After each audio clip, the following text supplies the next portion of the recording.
훈련장에서 아들이 구타당하는 모습을 목격한 순간 중현의 세상이 무너졌다.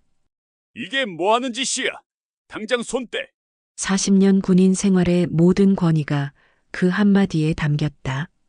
상급병들은 얼어붙었고 민수는 절망적인 눈으로 아버지를 바라봤다. 아버지, 가세요, 제발. 더 큰일 날 수 있어요. 여러분, 이제 사연이 시작됩니다.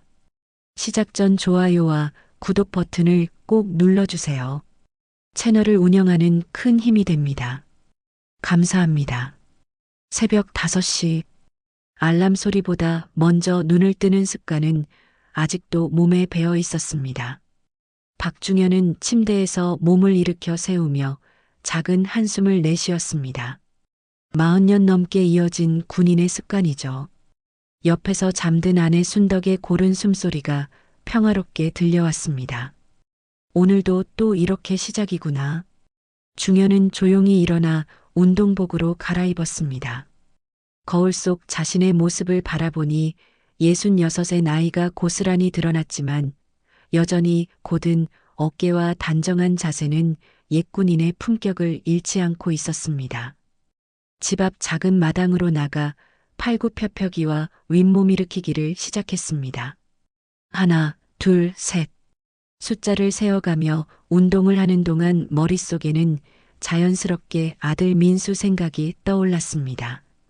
21살의 민수는 한 달 전 육군 훈련소에 입대했습니다. 아버지의 뒤를 이어 군인이 되겠다고 했을 때 중현의 마음은 복잡했습니다. 내 길을 그대로 밟지 않길 바랐는데 운동을 마치고 집 안으로 들어가니 순덕이 이미 일어나 아침 준비를 하고 있었습니다. 구수한 된장찌개 냄새가 부엌에서 퍼져나왔습니다. 여보, 오늘 민수 면회 가는 거죠? 응, 벌써 한 달이나 지났네. 얼마나 야위었을까. 중현은 밥상 앞에 앉으며 걱정스러운 표정을 지었습니다. 아들이 군대에 간 지 한 달, 편지 한 통 받지 못했습니다. 요즘 젊은이들은 편지를 잘 안 쓴다지만 그래도 아버지 마음에는 서운함이 남았습니다. 훈련이 힘들어서 그런 거겠죠. 우리 민수 워낙 성실하니까 잘 적응했을 거예요. 순덕의 말에 중현은 고개를 끄덕였습니다. 하지만 마음 한구석에서는 묘한 불안감이 스멀스멀 올라왔습니다. 자신이 군 생활을 했던 시절을 떠올려 보니 달콤한 기억만 있는 것은 아니었거든요. 아침을 먹고 나서 중현은 뒷마당에 있는 작은 텃밭으로 향했습니다. 고추, 토마토, 상추가 싱그럽게 자라고 있었습니다. 호미로 잡초를 뽑으며 흙냄새를 맡으니 마음이 한결 평온해졌습니다. 이런 소소한 일상이 은퇴 후의 삶이었습니다. 아버지, 저 군대 가서도 이 텃밭 생각날 것 같아요. 입대 전날 민수가 했던 말이 떠올랐습니다. 그때 민수의 눈에는 두려움보다는 각오가 더 많이 담겨 있었습니다. 아버지처럼 훌륭한 군인이 되겠다고, 나라를 지키는 든든한 기둥이 되겠다고 했습니다. 중현은 잠시 손을 멈추고 하늘을 바라봤습니다. 구름 한 점 없는 맑은 하늘이 펼쳐져 있었습니다. 평화로운 이 나라를 위해 자신도 젊은 시절을 바쳤고 이제는 아들이 그 뒤를 잇고 있다는 생각에 가슴이 뭉클했습니다. 민수야, 아버지보다 더 나은 군인이 되거라. 오후가 되자 중현과 순덕은 면회를 위해 집을 나섰습니다. 차 안에서 순덕은 민수가 좋아하는 간식들을 담은 봉지를 꼼꼼히 챙겼습니다. 이것도 챙겨야 하고 저것도. 아, 민수가 좋아하는 초콜릿도 있어야겠네. 당신, 너무 많이 싸면 다른 동기들이 부러워해요. 그래도 우리 아들인데 뭘. 부부의 정겨운 대화가 이어지는 동안 중현의 머릿속에는 온갖 상상이 펼쳐졌습니다.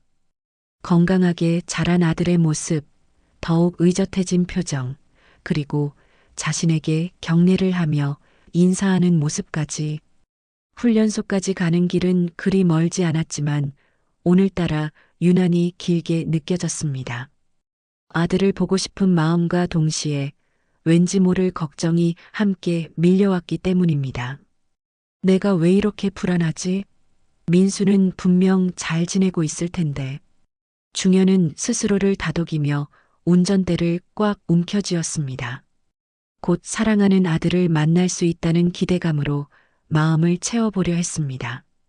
훈련소 정문을 지나며 중현의 가슴이 두근거렸습니다. 익숙한 군부대 특유의 분위기가 코끝을 스쳤습니다.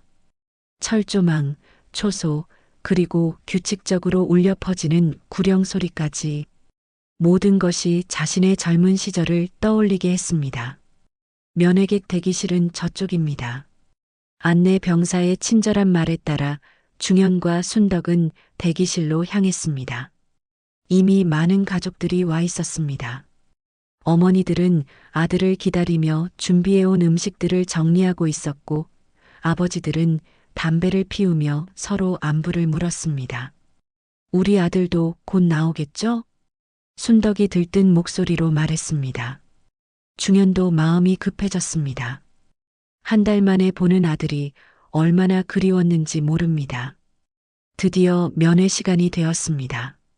훈련병들이 일렬로 나타나기 시작했습니다. 중현은 목을 길게 빼고 민수를 찾았습니다. 1명, 2명, 3명. 그런데 어디에도 민수의 모습이 보이지 않았습니다. 민수가 안 보이네.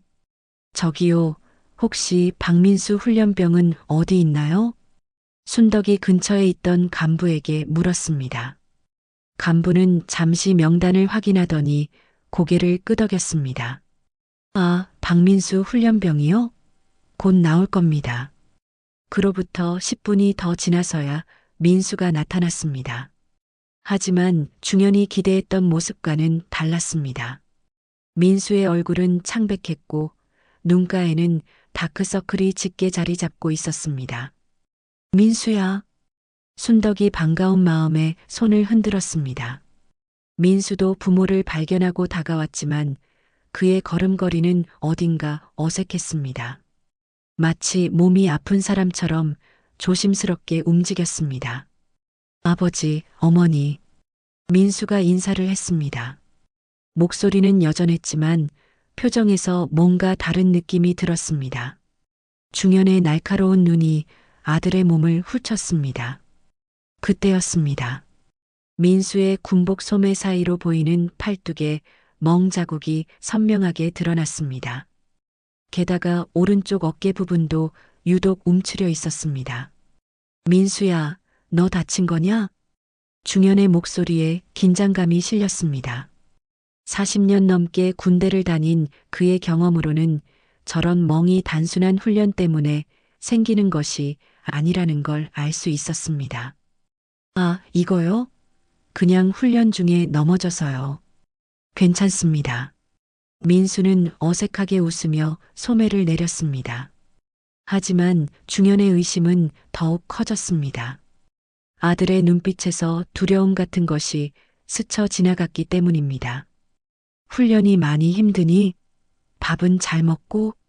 순덕이 걱정스러운 목소리로 물었습니다. 네, 잘 먹고 있어요. 어머니가 해주신 음식이 그리워서 그렇지. 다 괜찮아요. 민수는 억지로 밝은 표정을 지으려 했지만 부모의 눈을 제대로 마주치지 못했습니다. 특히 아버지의 날카로운 시선을 피하려는 듯 고개를 자꾸 돌렸습니다. 민수야, 아버지한테 할 말 없냐? 뭔가 힘든 일이 있으면 언제든 말해라. 중현이 진지한 목소리로 말했습니다. 그 순간 민수의 눈에서 잠깐 눈물이 글썽였습니다. 하지만 곧 고개를 돌리며 아무렇지 않은 척했습니다. 정말 괜찮아요, 아버지. 그냥 집이 그리워서 그런 거예요. 면회 시간이 끝나갈 무렵 중현은 화장실을 핑계로 자리를 떴습니다. 사실은 아들 주변을 좀 더 자세히 살펴보고 싶었기 때문입니다. 훈련소 안을 걸으며 이곳저곳을 둘러보는 동안 우연히 훈련장 근처를 지나게 되었습니다. 그때였습니다. 멀리서 들려오는 고함 소리와 함께 누군가 바닥에 엎드려 있는 모습이 보였습니다. 중현은 본능적으로 그쪽으로 발걸음을 옮겼습니다. 가까이 가서 보니 믿을 수 없는 광경이 펼쳐져 있었습니다. 상급병 2명이 한 훈련병을 향해 주먹을 휘두르고 있었습니다. 그리고 그 훈련병은 다름 아닌 자신의 아들 민수였습니다. 이게 뭐 하는 짓이야? 중현의 목소리가 훈련장에 울려 퍼졌습니다. 상급병들은 깜짝 놀라며 뒤돌아봤습니다. 바닥에 엎드려 있던 민수도 아버지를 보고는 절망적인 표정을 지었습니다. 아버지, 누구세요? 여기는 훈련구역인데 들어오시면 안 됩니다. 상급병 중 한 명이 당황하며 말했습니다. 하지만 중현의 분노는 이미 끓어오르고 있었습니다. 40년 군 생활의 모든 경험이 이 순간에 집약되었습니다. 훈련이라고? 이게 훈련이야, 구타야? 중현이 큰 소리로 외쳤습니다. 주변에 있던 다른 간부들이 달려오기 시작했습니다. 민수는 일어나려 하지만 몸을 제대로 가누지 못했습니다. 아버지, 가세요. 제발. 민수의 간절한 목소리가 중현의 가슴을 찔렀습니다. 이 순간 중현은 깨달았습니다. 아들이 한 달 동안 겪어온 것이 단순한 훈련이 아니라 폭력이었다는 것을. 당장 손 떼. 중현의 우렁찬 목소리가 훈련장 전체에 울려 퍼졌습니다. 50년 가까운 세월 동안 단련된 군인의 위압감이 그대로 드러났습니다. 상급병들은 얼어붙은 채로 뒤로 물러섰습니다. 중현은 성큼성큼 다가가 바닥에 엎드려 있는 민수를 일으켜 세웠습니다. 아들의 얼굴에는 방금 전 주먹 자국이 선명하게 남아 있었습니다. 입가에서는 피가 흘러내리고 있었습니다. 민수야, 괜찮니? 아버지, 가세요, 제발. 더 큰일 날 수 있어요. 민수가 떨리는 목소리로 말했습니다. 하지만 중현의 분노는 이미 폭발 직전이었습니다. 그는 상급병들을 향해 돌아섰습니다. 이름이 뭐야, 너희들? 저희는. 대답 못해? 계급장 보니 병장이네. 병장이 훈련병을 이렇게 때리는 게 정상이야? 중현의 목소리에는 40년 군 생활의 권위가 고스란히 담겨 있었습니다. 상급병들은 어쩔 줄 몰라 했습니다. 이건 훈련의 일환입니다. 규율을 잡기 위한. 규율? 중현이 코웃음을 쳤습니다. 내가 40년 넘게 군대를 다녔는데 규율이 주먹으로 세워지는 건 처음 보는군. 그때 멀리서 간부들이 뛰어오고 있었습니다. 앞장선 것은 소대장으로 보이는 중이었습니다. 무슨 일입니까? 민간인이 훈련장에 들어오시면 안 됩니다. 민간인? 중현이 분노에 찬 눈으로 중이를 바라봤습니다. 나는 박민수의 아버지요. 그리고 예비역 대령이기도 하지. 중이의 표정이 순간 굳어졌습니다. 대령이라는 말에 주변 간부들도 긴장한 기색을 보였습니다. 예비역 대령님이시라면. 하지만 이곳은 훈련구역이라. 훈련구역에서 내 아들이 구타를 당하고 있는데 가만히 있으란 말이요? 중현이 목청을 높였습니다. 주변에 있던 다른 훈련병들도 하나둘 이쪽을 바라보기 시작했습니다. 구타라고 하시면 이는 분명 오해입니다. 저희는 정당한 훈련과 지도를 하고 있을 뿐입니다. 소대장이 당황하며 변명했습니다. 하지만 중현은 이미 모든 것을 다 본 상태였습니다. 정당한 훈련이라고? 그럼 내 아들 얼굴에 난 상처는 뭐로 설명할 거요? 입에서 나는 피는 또 뭐고? 중현이 민수를 가리키며 말했습니다. 민수는 고개를 푹 숙인 채 아무 말도 하지 못했습니다. 그건 훈련 중 넘어져서 다친 것으로 보고받았습니다. 거짓말. 중현의 목소리가 더욱 커졌습니다. 내가 직접 봤소. 저 병장들이 내 아들을 때리는 걸. 순간 훈련장이 조용해졌습니다. 모든 시선이 중현에게 집중되었습니다. 그는 계속해서 말했습니다. 군기라는 것은 지휘관의 책임이지 부하들끼리 주먹질로 세우는 게 아니야. 내가 40년 넘게 군대를 다니면서 배운 게 그거요. 소대장은 곤란한 표정을 지었습니다. 예비역 대령의 강력한 항의에 어떻게 대응해야 할지 모르겠다는 듯 했습니다. 대령님, 일단 이 자리에서 해결해야 할 문제 아니요? 내 아들이 한 달 동안 이런 일을 당하고 있었던 거예요? 중현이 민수를 바라봤습니다. 아들의 눈에는 두려움과 절망이 가득했습니다. 아버지, 정말 괜찮아요. 그냥 가세요. 괜찮다고? 내 몸이 이 지경인데 괜찮다고? 그때 대대장으로 보이는 중령이 나타났습니다. 상황이 커진 것을 보고 직접 나선 모양이었습니다. 무슨 일입니까? 소대장이 상황을 간략히 설명했습니다. 대대장은 중현을 바라보며 정중히 말했습니다. 대령님, 우선 사무실로 가서 자세한 이야기를 나누는 게 어떻겠습니까? 사무실에서 나눌 이야기가 따로 있어? 여기서 다 봤는데. 중현은 물러서지 않았습니다. 그의 시선은 여전히 구타에 가담했던 상급병들을 향하고 있었습니다. 저 병장들부터 즉시 격리시키시오. 그리고 이런 일이 언제부터 벌어진 건지 철저히 조사해야 할 거요. 대령님, 성급하게 판단하시면. 성급하다고? 중현의 목소리가 떨렸습니다. 내 아들이 매일 밤 이런 폭력에 시달렸는데 성급하다는 거요? 민수가 아버지의 옷자락을 잡아당겼습니다. 아버지, 그만해요. 저 정말 괜찮다니까요. 하지만 중현은 아들의 만류에도 불구하고 계속 말을 이어갔습니다. 민수야, 이건 내가 참고 넘길 문제가 아니야. 이건 명백한 범죄 행위라고. 주변 훈련병들 사이에서 웅성거림이 일어났습니다. 다들 이런 상황을 처음 보는 듯 했습니다. 간부들은 당황한 기색이 역력했습니다. 대령님, 우선 민수 훈련병을 의무대로 보내겠습니다. 그리고 정확한 조사를. 조사는 무슨 조사요? 증거는 내 아들 얼굴에 다 나와 있잖소. 중현이 손가락으로 민수의 상처를 가리켰습니다. 그 순간 민수가 비틀거리며 쓰러질 뻔했습니다. 중현이 재빨리 받쳐 세웠습니다. 민수야. 아버지. 어지러워요. 민수의 목소리가 점점 작아졌습니다. 얼굴도 창백해지고 있었습니다.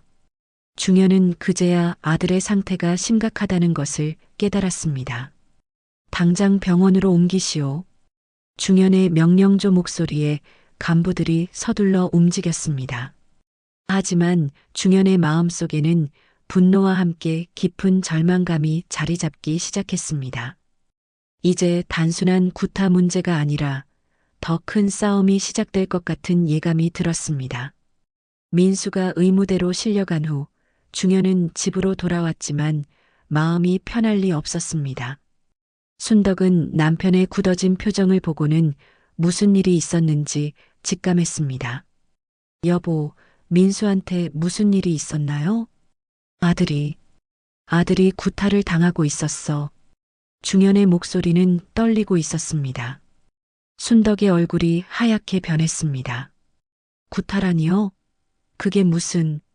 내가 직접 봤어. 상급병들이 우리 민수를 때리고 있는 걸. 순덕은 주저앉으며 울음을 터뜨렸습니다. 중현은 주먹을 꽉 쥐고 거실을 서성였습니다. 40년 넘게 군인으로 살아온 그에게도 이런 일은 충격이었습니다. 이걸 그냥 넘길 수는 없어. 반드시 책임을 물어야 해. 그날 밤 중현은 잠을 이루지 못했습니다. 아들이 한 달 동안 겪었을 고통을 생각하니 가슴이 미어졌습니다. 새벽녘이 되어서야 겨우 잠이 들었지만 꿈속에서도 민수가 맞는 장면이 계속 떠올랐습니다. 다음 날 아침 중현은 결심을 굳혔습니다. 이 문제를 세상에 알려야겠다고 생각했습니다.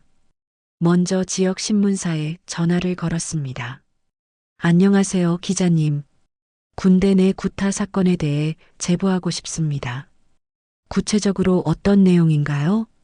제 아들이 훈련소에서 상급병들에게 지속적으로 구타를 당하고 있습니다. 제가 직접 목격했습니다. 기자는 관심을 보이며 자세한 이야기를 들었습니다. 중현은 어제 있었던 일을 상세히 설명했습니다. 이런 일이 아직도 벌어지고 있다니 취재해 보겠습니다. 전화를 끊고 난 후 중현은 조금이나마 후련함을 느꼈습니다. 하지만 그 후련함은 오래가지 않았습니다. 오후가 되자 예상치 못한 손님이 찾아왔습니다. 정문 앞에 검은색 승용차가 섰고 군복을 입은 2명의 간부가 내렸습니다. 박중현 대령님 댁이 맞습니까? 그렇습니다만 저희는 해당 부대에서 나왔습니다. 어제 일에 대해 이야기하러 왔습니다. 중현은 그들을 거실로 안내했습니다. 앞장선 것은 어제 봤던 대대장이었습니다. 대령님, 어제는 감정이 격해지셔서 오해가 있었던 것 같습니다. 오해라고요? 중현의 목소리에 차가운 기운이 감돌았습니다. 저희 부대에서는 체벌이나 구타를 절대 용인하지 않습니다. 어제 일은 훈련 과정에서 발생한 단순한 사고였습니다. 사고? 중현이 코웃음을 쳤습니다. 내가 본 건 사고가 아니라 명백한 폭행이었소. 대령님, 현역 시절을 생각해 보십시오. 군대에는 군대만의 문화가 있지 않습니까? 요즘 젊은이들을 제대로 된 군인으로 만들려면 군대 문화라고? 중현이 벌떡 일어났습니다. 폭력이 군대 문화란 말이오? 그게 아니라 나는 40년 넘게 군인으로 살았소. 진정한 군인 정신이 뭔지 알고 있어. 그건 폭력이 아니라 상호 존중과 책임감에서 나오는 거야. 대대장은 곤란한 표정을 지었습니다. 옆에 있던 다른 간부가 나섰습니다. 대령님, 이 문제를 외부로 흘리시면 안 됩니다. 부대 전체의 명예에 관련된 일입니다. 부대 명예? 중현의 목소리가 높아졌습니다. 우리 아들이 매일 구타당하는데 부대 명예가 중요하단 말이오? 민수훈련병은 현재 의무대에서 치료받고 있습니다. 곧 완쾌될 것입니다. 그래서요? 그럼 일이 없던 것처럼 덮자는 거요? 순간 침묵이 흘렀습니다. 대대장이 조심스럽게 입을 열었습니다. 대령님, 현실적으로 생각해 보십시오. 이런 일이 언론에 나가면 민수훈련병이 더 힘들어질 수 있습니다. 무슨 뜻이오? 군대는 좁은 사회입니다. 고발자의 아들이라는 낙인이 찍히면 중현의 얼굴이 붉어졌습니다. 이것은 명백한 협박이었습니다. 지금 내 아들을 볼모로 협박하는 거요? 협박이 아닙니다. 걱정스러워서 하는 말입니다. 그때 전화벨이 울렸습니다. 중현이 전화를 받았습니다. 중현아, 나 김태성이야. 김태성은 중현의 군 선배였습니다. 함께 복무했던 동기 중에서도 가장 가까운 사이였습니다. 선배님, 웬일이세요? 너 무슨 일 저질렀다며? 부대에 민원 넣고 언론사에 제보하고. 중현은 깜짝 놀랐습니다. 벌써 소문이 퍼진 모양이었습니다. 선배님, 제 아들이. 야, 박중현. 군대 물 먹고 자란 놈이 이런 걸 모르나? 그냥 조용히 넘어가면 될 일을 왜 이렇게 크게 만드냐? 조용히 넘어가라고요? 제 아들이 구타당하고 있는데요.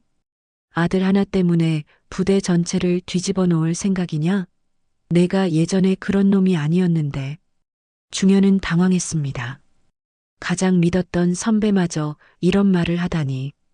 선배님, 저는. 중현아, 내가 직접 가서 이야기하자. 지금 가는 길이야. 전화가 끊어졌습니다. 중현은 망연자실한 표정으로 전화기를 내려놓았습니다. 거실에 있던 간부들이 의미심장한 눈빛을 주고받았습니다. 대령님, 보시다시피 이 문제는 쉽게 해결될 수 있습니다. 조용히 넘어가시는 게 모두를 위해 좋을 것 같은데요. 중현은 주먹을 꽉 쥐었습니다. 온 세상이 자신을 적으로 돌린 것 같은 기분이었습니다. 아들을 지키려는 아버지의 마음과 오랜 군인으로서의 동료 의식 사이에서 갈등했습니다. 생각해 보시고 연락 주십시오. 간부들이 일어서며 말했습니다. 그들이 나간 후 중현은 소파에 주저앉았습니다. 순덕이 다가와 남편의 어깨에 손을 올렸습니다. 여보, 어떻게 할까요? 중현은 대답하지 못했습니다. 옳은 일을 하려는 것뿐인데 왜 이렇게 외로운 싸움이 되어버린 걸까요? 김태성이 도착한 것은 저녁 무렵이었습니다. 중현보다 5살 많은 그는 예비역 준장 출신으로 함께 복무했던 시절부터 형님 같은 존재였습니다. 중현아, 오랜만이다. 선배님 와주셔서 고맙습니다. 하지만 김태성의 표정은 그리 밝지 않았습니다. 거실에 앉자마자 그는 진지한 목소리로 말을 꺼냈습니다. 중현아, 솔직히 말해봐. 이번 일을 정말 끝까지 밀고 나갈 생각이냐? 선배님, 제 아들이 구타를 당했습니다. 이걸 그냥 넘길 수는 없어요. 야, 군대에서 그런 일이 한두 번이냐? 우리도 젊을 때 얼마나 많이 맞고 자랐나? 그래도 다 훌륭한 군인이 되지 않았나? 중현은 선배의 말에 당황했습니다. 존경했던 선배마저 이런 생각을 가지고 있다니. 선배님, 시대가 달라졌습니다. 지금은 그런 폭력을 용인할 수 없는 시대예요. 시대가 달라졌다고? 중현아, 내가 너무 이상적으로 생각하는 거 아니냐? 김태성이 한숨을 쉬며 계속 말했습니다. 내가 왜 여기까지 왔는지 알아? 위에서 연락이 왔어. 내가 이 일을 계속 확대시키면 좋지 않을 거라고. 위에서요? 누가요? 그걸 내가 알 필요는 없어. 중요한 건 이 문제가 단순히 너와 부대 사이의 문제가 아니라는 거야. 중현의 가슴이 답답해졌습니다. 그는 아직도 상황의 심각성을 완전히 파악하지 못하고 있었습니다. 선배님, 저는 그냥 제 아들을 지키고 싶을 뿐입니다. 아들을 지키고 싶다면 더욱 조용히 해야 해. 이런 식으로 나서면 민수만 더 힘들어진다고. 그때 순덕이 차를 가져왔습니다. 김태성은 잠시 말을 멈추고 차를 마셨습니다. 형님, 민수는 지금 어떤 상태인가요? 순덕이 걱정스러운 목소리로 물었습니다. 의무대에서 치료받고 있다고 들었어요. 다행히 큰 부상은 없는 것 같고, 정말 다행입니다. 그런데 순덕이 말을 멈췄습니다. 남편과 김태성의 대화가 심상치 않다는 걸 느꼈기 때문입니다. 김태성이 다시 중현을 바라봤습니다. 중현아, 현실을 봐라. 내가 아무리 떠들어봤자 달라지는 건 없어. 오히려 민수만 더 고생하게 될 거야. 그럼 어떻게 하라는 겁니까? 그냥 당하고 살라는 거예요? 당하고 살라는 게 아니라 현명하게 처리하라는 거지. 부대에서 적당히 선에서 처리해 주겠다고 하잖나. 중현은 고개를 흔들었습니다. 적당히 선에서 처리한다는 게 뭡니까? 가해자들 경고 한 번 주고 끝내자는 거죠? 그것도 많이 봐주는 거야. 원래 같으면 이런 일로 소란 피우는 가족을 더 곤란하게 만들 수도 있어. 순간 중현의 분노가 폭발했습니다. 선배님, 지금 저를 협박하시는 겁니까? 협박이 아니라 충고야. 내가 정말 민수를 생각한다면 이 일을 더 이상 키우지 마라. 김태성의 목소리에도 강압적인 기운이 느껴졌습니다. 내가 내 선배로서 마지막으로 충고하는 거야. 이 이상 나서면 내 아들뿐만 아니라 너까지도 위험해질 수 있어. 위험하다니요? 무슨 뜻입니까? 군대는 생각보다 무서운 곳이야. 한 번 찍히면 끝까지 따라다녀. 민수가 전역할 때까지, 아니, 전역 후에도 계속 영향을 받을 수 있다고. 중현은 전율을 느꼈습니다. 이것은 명백한 협박이었습니다. 선배님, 설마 그런 일까지. 설마가 아니야. 현실이라고. 내가 군대를 얼마나 오래 다녔는데 이런 걸 몰라. 김태성이 자리에서 일어났습니다. 내가 할 말은 다 했어. 잘 생각해보고 현명한 선택을 해라. 그가 나간 후 거실에는 무거운 침묵이 흘렀습니다. 순덕이 조심스럽게 입을 열었습니다. 여보, 어떻게 할까요? 중현은 대답하지 못했습니다. 머릿속이 복잡했습니다. 그날 밤 중현은 잠들지 못하고 뒤척였습니다. 창밖을 바라보니 달이 떠 있었습니다. 그 달을 보며 군 복무 시절을 떠올렸습니다. 자신도 젊은 시절 상급자들에게 맞은 적이 있었습니다. 하지만 그때는 그것이 당연한 것이라고 생각했습니다. 군기를 잡는 방법이라고 여겼죠. 그런데 정말 그게 맞는 건가? 중현은 스스로에게 물었습니다. 폭력으로 세워진 군기가 진정한 군기일까요? 새벽 4시 갑자기 전화벨이 울렸습니다. 중현이 서둘러 전화를 받았습니다. 아버지, 민수의 약한 목소리였습니다. 민수야, 괜찮니? 어디서 전화하는 거야? 의무대에서요. 아버지, 저 때문에 너무 힘드시죠? 민수의 목소리에서 눈물이 섞여 있는 것 같았습니다. 무슨 소리야? 아버지가 뭔들 못하겠니? 아버지, 그냥 포기해요. 저는 괜찮으니까. 민수야, 무슨 일 있었니? 누가 뭐라고 했어? 아무도 아무 말 안 했어요. 그냥 저 때문에 아버지가 고생하는 게 싫어요. 중현의 가슴이 미어졌습니다. 아들이 이런 상황에서도 아버지를 걱정하고 있다니. 민수야, 아버지는 괜찮아. 너만 걱정하지 마라. 아버지, 사랑해요. 그리고 미안해요. 전화가 끊어졌습니다. 중현은 전화기를 든 채로 멍하니 서 있었습니다. 순덕이 잠에서 깨어 다가왔습니다. 여보, 누구 전화였어요? 민수가. 중현의 목소리가 떨렸습니다. 아들의 마지막 말이 계속 귓가에 맴돌았습니다. 왜 민수가 미안하다고 했을까요? 불안한 예감이 온몸을 휩쓸었습니다. 민수의 전화 이후 중현은 불안감에 시달렸습니다. 아들의 마지막 말이 계속 머릿속을 맴돌았습니다. 왜 미안하다고 했을까요? 무슨 일이 벌어진 걸까요? 다음 날 오전, 중현은 다시 훈련소로 향했습니다. 순덕도 함께 가겠다고 했지만 혹시 모를 상황을 대비해 혼자 가기로 했습니다. 부대 정문에서 면회 신청을 했지만 뜻밖의 답변이 돌아왔습니다. 죄송합니다. 박민수 훈련병은 현재 면회가 불가능합니다. 왜요? 의무대에 있다고 들었는데. 그건 부대 내부 사정으로 면회를 제한하고 있습니다.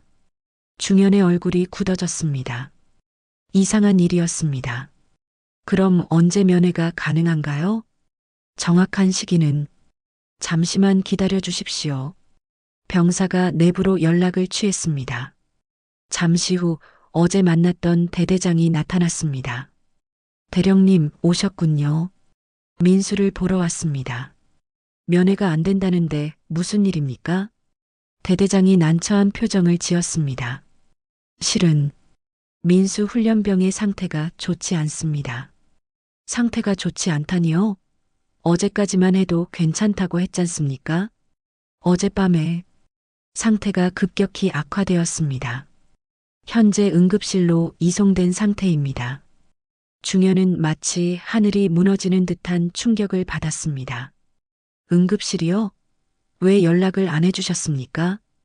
연락드리려고 했는데 워낙 급작스럽게 일이 벌어져서 지금 당장 병원으로 안내해 주십시오. 중현의 목소리가 떨렸습니다. 대대장은 고개를 끄덕이며 차량을 준비했습니다. 병원으로 가는 길에 대대장이 조심스럽게 말했습니다.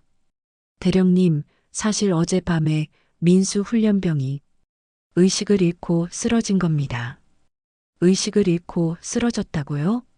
네, 의무대에서 갑자기 경련을 일으키면서 중현의 머리가 하얘졌습니다. 아들에게 무슨 일이 벌어진 걸까요? 병원에 도착하자마자 중현은 응급실로 뛰어갔습니다. 중환자실 앞에서 의료진이 나왔습니다. 박민수 환자 보호자이신가요? 네, 아버지입니다. 아들 상태가 어떻습니까? 의사가 심각한 표정을 지었습니다. 현재 혼수 상태입니다. 머리에 강한 외부 충격을 받은 흔적이 있고 뇌출혈 증상도 보입니다. 뇌출혈이라고요? 중현의 다리에 힘이 빠졌습니다. 순간 어지럼증을 느꼈습니다. 정확한 원인을 파악하기 위해 정밀 검사를 하고 있습니다. 지금으로서는 지켜볼 수밖에 없습니다. 생명에는 지장이 없습니까? 의사가 잠시 망설이다가 말했습니다. 최선을 다하고 있습니다. 그 말이 오히려 더욱 불안하게 만들었습니다. 중현은 중환자실 유리창 너머로 아들을 바라봤습니다. 온몸에 기계들이 연결된 민수의 모습이 처참했습니다. 민수야. 중현의 눈에서 눈물이 흘러내렸습니다. 그때 대대장이 다가왔습니다. 대령님, 저희도 매우 안타깝게 생각합니다. 이게 어떻게 된 일입니까? 의무대에 있다가 갑자기 이렇게 될 수가 있습니까? 그건 정확한 조사를 통해 밝혀내겠습니다. 중현은 대대장을 노려봤습니다. 조사요? 이미 조사할 것도 없잖습니까? 구타로 인한 후유증 아닙니까? 아직 정확한 원인을 알 수 없으니 그때 한 명의 간부가 다가왔습니다. 대대장님, 잠시 말씀드릴 게 있습니다. 대대장이 잠시 자리를 뜬 사이 중현은 혼자 아들을 바라봤습니다. 온갖 생각이 머릿속을 스쳐 지나갔습니다. 내가 나서지 않았다면 이런 일은 없었을 것이다. 아들을 지키려다가 오히려 더 큰 화를 불러온 건 아닐까? 자책과 분노가 뒤섞여 가슴을 짓눌렀습니다. 잠시 후 대대장이 돌아왔습니다. 그런데 표정이 전과 달랐습니다. 대령님, 죄송하지만 앞으로는 면회를 제한해야겠습니다.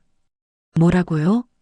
현재 이 사건과 관련해서 수사가 진행 중입니다. 수사에 지장을 주지 않기 위해서. 수사라니요? 무슨 수사 말입니까? 박민수 훈련병이 의무대에서 자해를 시도했다는 의혹이 제기되었습니다. 중현은 귀를 의심했습니다. 자해라고요? 그게 무슨 말도 안 되는. CCTV 분석 결과 민수 훈련병이 스스로 머리를 벽에 부딪히는 장면이 포착되었습니다. 그런 말도 안 되는 소리를. 따라서 이 사건은 구타와는 무관한 자해 사건으로 분류되었습니다. 중현은 믿을 수 없었습니다. 이들이 이런 식으로 사건을 덮으려 한다니. CCTV를 직접 보여주십시오. 그건 수사기관에서만 열람 가능합니다. 그럼 수사기관에 연락해 주십시오. 당장. 그때 또 다른 간부가 나타났습니다. 박중현 대령님이십니까?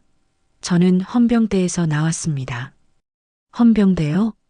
네, 이 사건과 관련해서 대령님께 몇 가지 여쭤볼 것이 있습니다. 중현은 상황을 이해할 수 없었습니다. 저한테요? 저는 피해자 가족인데 왜? 대령님께서 부대 내부에 무단 침입하시고 훈련을 방해하셨다는 신고가 들어왔습니다. 무단 침입이라고요? 그리고 민수 훈련병에게 정신적 압박을 가해서 자해를 유도했다는 의혹도 있습니다. 중현은 어이가 없었습니다. 가해자와 피해자가 바뀐 상황이었습니다. 이게 무슨 말도 안 되는 소리입니다. 일단 조사를 받으셔야겠습니다. 동행해 주시기 바랍니다. 중현은 아들을 바라봤습니다. 혼수 상태로 누워있는 민수의 모습이 눈에 아른거렸습니다. 아들을 혼자 둘 수는 없습니다. 가족분이 오실 때까지 저희가 지켜보겠습니다. 중현은 무력감에 사로잡혔습니다.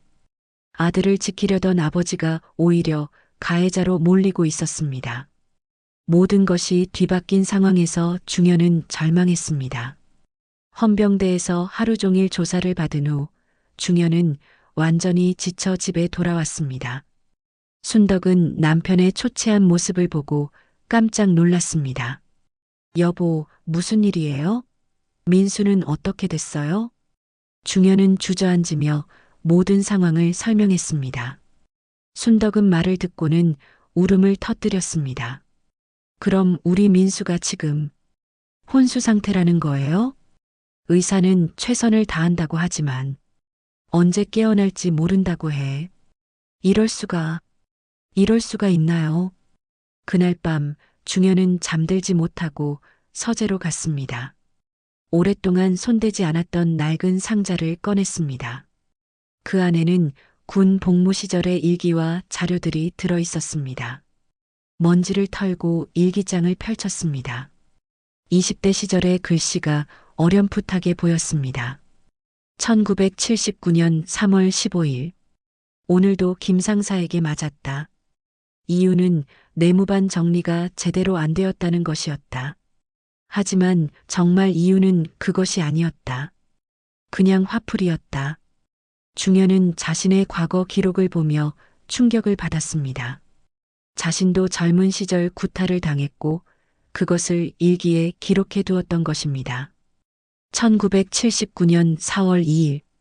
후임병이 선임병에게 맞는 것을 보았다. 도와주고 싶었지만 용기가 없었다. 나는 비겁한 인간이다. 페이지를 넘길 때마다 군대 내 폭력에 대한 기록들이 나왔습니다. 그리고 마지막 부분에는 이런 글이 있었습니다. 1987년 12월 31일. 드디어 전역한다. 다시는 이런 폭력이 없는 군대가 되기를 바란다.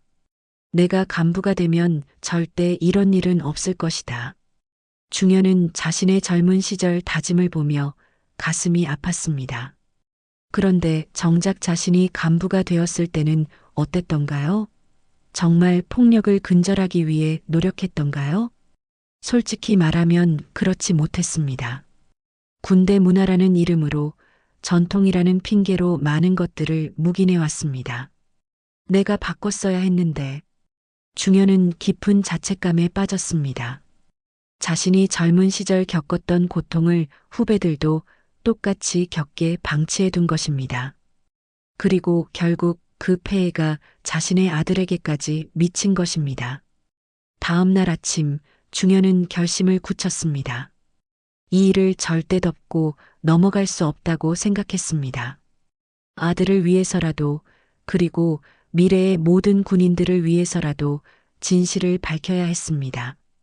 먼저 지역 신문사에 연락했습니다. 기자님, 제가 며칠 전에 제보했던 군대 구타 사건 기억하시죠? 네, 기억합니다. 그런데 부대에서 자해 사건으로 발표했다고 들었는데요. 그게 조작된 것입니다. 제가 직접 증거를 가지고 있습니다. 중현은 자신의 군 시절 일기와 함께 이번 사건의 전말을 상세히 설명했습니다. 기자는 점점 관심을 보이기 시작했습니다. 이 정도면 충분히 기사화할 수 있을 것 같습니다. 다만 부대 측의 강력한 반발이 예상되는데 괜찮으시겠어요? 괜찮습니다. 더 이상 물러설 곳은 없습니다. 기사가 나간 것은 그 다음 날이었습니다. 예비역 대령, 아들 구타 사건 폭로라는 제목으로 지역 신문 일면에 실렸습니다. 반응은 즉각적이었습니다. 오전 중에만 해도 여러 언론사에서 연락이 왔습니다. 그리고 오후에는 시민단체들에서도 연락이 왔습니다. 대령님, 저희는 군인권센터에서 나왔습니다. 이번 사건에 대해 적극 지원하겠습니다. 감사합니다. 하지만 제가 바라는 것은 단순한 지원이 아닙니다. 그럼 어떤 것을 원하시나요? 근본적인 변화입니다. 군대에서 폭력이 완전히 사라져야 합니다. 그날 저녁 TV 뉴스에도 이 사건이 보도되었습니다. 앵커가 진지한 표정으로 말했습니다. 군 간부 출신인 아버지가 직접 아들의 구타 사건을 폭로해 화제가 되고 있습니다. 뉴스를 본 후 중현의 휴대폰이 쉴 새 없이 울렸습니다. 그 중에는 응원의 전화도 있었지만 항해 전화도 적지 않았습니다. 당신 때문에 부대 전체가 난리가 났어. 책임져. 군대 망신시키는 짓 그만해. 하지만 중현은 흔들리지 않았습니다. 오히려 더욱 확신을 가지게 되었습니다. 며칠 후 국정감사에서 이 사건이 다뤄졌습니다. 국회의원들이 국방부 장관을 상대로 질의를 했습니다. 장관님, 21세기에도 이런 일이 벌어지고 있다는 게 말이 됩니까? 철저히 조사해서 재발 방지 대책을 마련하겠습니다. 조사만으로 되는 게 아니죠. 근본적인 시스템 개선이 필요합니다. 국정감사 중계를 보던 중현은 희망을 느꼈습니다. 드디어 이 문제가 사회적 이슈가 되고 있었습니다. 하지만 정작 중요한 것은 민수의 상태였습니다. 아들은 여전히 혼수 상태였습니다. 의사는 조금씩 호전되고 있다고 했지만 언제 깨어날지는 알 수 없다고 했습니다. 그날 밤 중현은 병원을 찾았습니다. 면회 제한이 있었지만 언론의 관심으로 인해 병원 측에서 특별히 허락해 주었습니다. 중환자실에서 민수의 손을 잡으며 중현은 말했습니다. 민수야, 아버지가 싸우고 있어. 너 같은 일이 다시 일어나지 않게 하려고. 그러니까 꼭 깨어나라. 아버지 혼자서는 이 싸움을 끝낼 수 없어. 그때였습니다. 민수의 손가락이 살짝 움직였습니다. 민수야? 중현은 흥분했습니다. 간호사를 불러 의사를 부르게 했습니다. 의사가 와서 민수를 살펴본 후 말했습니다. 의식을 되찾고 있는 것 같습니다. 곧 깨어날 수도 있겠네요. 중현의 눈에서 눈물이 흘렀습니다. 마침내 희망의 빛이 보이기 시작했습니다. 며칠 후 민수가 드디어 의식을 되찾았습니다. 눈을 뜬 민수를 본 중현과 순덕은 기쁨의 눈물을 흘렸습니다. 민수야, 정신이 드니? 아버지, 어머니. 민수의 목소리는 여전히 약했지만 의식은 또렷했습니다. 의사는 다행히 뇌에 큰 손상은 없다고 했습니다. 민수야, 그동안 어떤 일이 있었는지 아버지한테 말해줄 수 있겠니? 민수는 잠시 망설이다가 입을 열었습니다. 아버지가 나서신 후에 상황이 더 나빠졌어요. 상급병들이 더 화를 내면서 더 때렸다는 거냐? 네.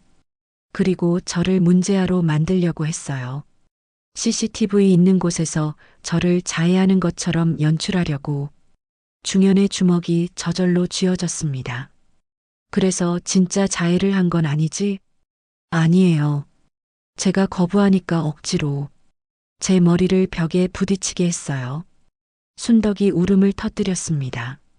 중현의 분노도 끌어올랐지만 이제는 그 분노를 올바른 방향으로 사용해야 한다는 것을 알았습니다. 민수야, 아버지가 이 일을 끝까지 책임질 테니까 걱정하지 마라.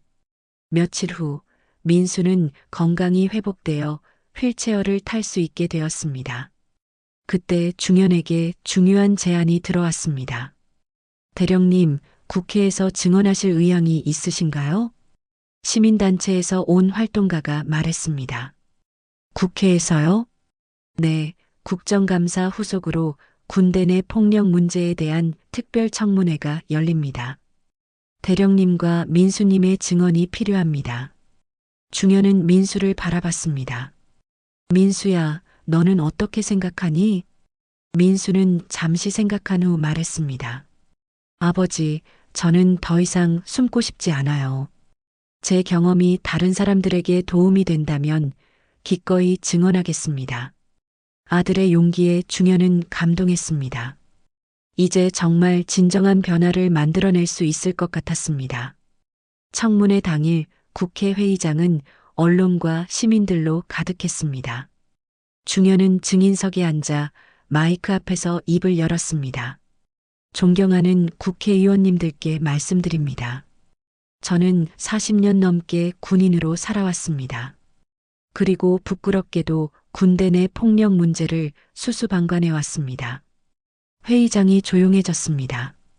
하지만 제 아들이 그런 폭력의 피해자가 되고 나서야 깨달았습니다. 진정한 군인 정신은 폭력이 아니라 상호 존중에서 나온다는 것을 중연의 증언이 이어졌습니다.